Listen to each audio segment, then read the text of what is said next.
एक जो बहुत बड़ी वजह है पीटीआई की पुरुमीद होने में, वो वजह है कि जो नून लीग या पीपल्स पार्टी नहीं थे पुरुमीद 2018 में, उसकी वजह है जुडिशरी। हमने देखा कि ये सब कुछ प्रोजेक्ट इमरान को जिस तरह से लॉन्च किया गया, उसके अंदर मिलिट्री एस्टैब्लिशमेंट के साथ जो एक बहुत अहम थी चीज, वो जुडिशियल एस्टैब्लिशमेंट की मिली भगत थी। दोनों ने मिलकर जिस तरीके से प्रोजेक्ट इमरान को फैसिलिटेट किया और फिर जिस तरीके से हाइब्रिड निजाम आया, वो जुडिशरी की वजह से था।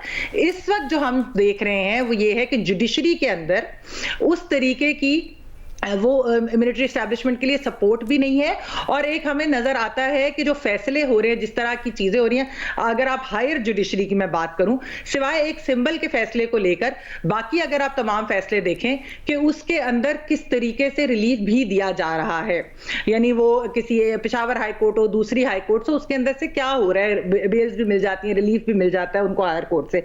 और उससे पहले हमने देखा था कि जो बंदियाल कोर्ट थी, उसके अंदर जो केसेस थे जब इमरान खान साहब या पीटीआई के ऊपर, तो वो तो बेल्स भी मिल रही थी और कोई ऐसे केस आगे जा नहीं रहे थे। हाँ, जो लोअर कोर्ट से, आप ये भी देखिए कि जो लोअर कोर्ट से जिस तरीके के ट्रायल हुए, जो कि ना ड्यू प्रोसेस फॉलो किया गया, जिस तेजी से सजाएं दी गई, उसको हायर जुडिशरी भी क्रिटिसाइज कर रही है और उसी के ऊपर सवालात उठा रही है। और इमरान खान साहब के अपने नाकिदीन, वो सियासी हो या वैसे, वो भी ये बात कर रहे हैं, वो भी ये सवाल कर रहे हैं कि ये सजाएं जो है ये गलत हुई।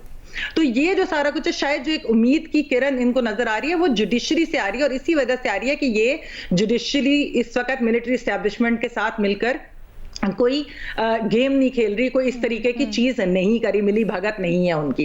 अच्छा, लेकिन ये बात दुरुस्त है, भट्टी साहब ने भी की, फखर ने भी ये बात की है, ये बात दुरुस्त है कि जो ओवरऑल हालात जो हैं, क्या वो पीटीआई के लिए बहुत जल्द नॉर्मल हो जाएंगे? मेरा नहीं ख्याल। ये तब तक नॉर्मल नहीं होंगे या ये तब तक बेहतर नहीं होंगे जब तक पीटीआई अपनी केओस और एनार्की वाली जो पॉलिटिक्स है उसको नहीं छोड़ती। जब तक वो ये समझते हैं कि सिर्फ हम हैं या कोई और नहीं, ये जो एटीट्यूड है, मेरे ख्याल में तब तक आगे नहीं जाएंगे। मैंने पिछले सवाल में मैं एक चीज ऐड करना चाह रही थी, वो मैं जाहिर बता थोड़े से इंटरलिंक भी हैं। आप ये देखिए कि आज की हुकूमत की लेजिटिमेसी के ऊपर सवालात होते हैं। हम जो है, जो एलिगेशन है रिगिंग की, हम उसके ऊपर भी बात करते हैं, लेकिन 2018 की हुकूमत की भी लेजिटिमेसी के ऊपर सवाल उठे थे। आरटीएस सिस्टम बैठा था, तब भी उसके बावजूद उस वक्त की जो ऑपोजिशन थी, वो इमरान खान की हुकूमत को कह रही थी कि हमारे साथ आप मिसाक के मईशत कर लें, हम साथ मिलकर चलते हैं। अच्छा, फिर ये जब इलेक्शन रिजल्ट्स आए और उसके बाद पीपल्स पार्टी ने पीटीआई को ऑफर भी की कि आप हमारे साथ मिलकर हुकूमत बना लें। आपने नून लीग के भी लीडर्स की उस वक्त बात सुनी कि अगर आप बना सकते हैं आप बना लें, हम नहीं रोकेंगे इस चीज को।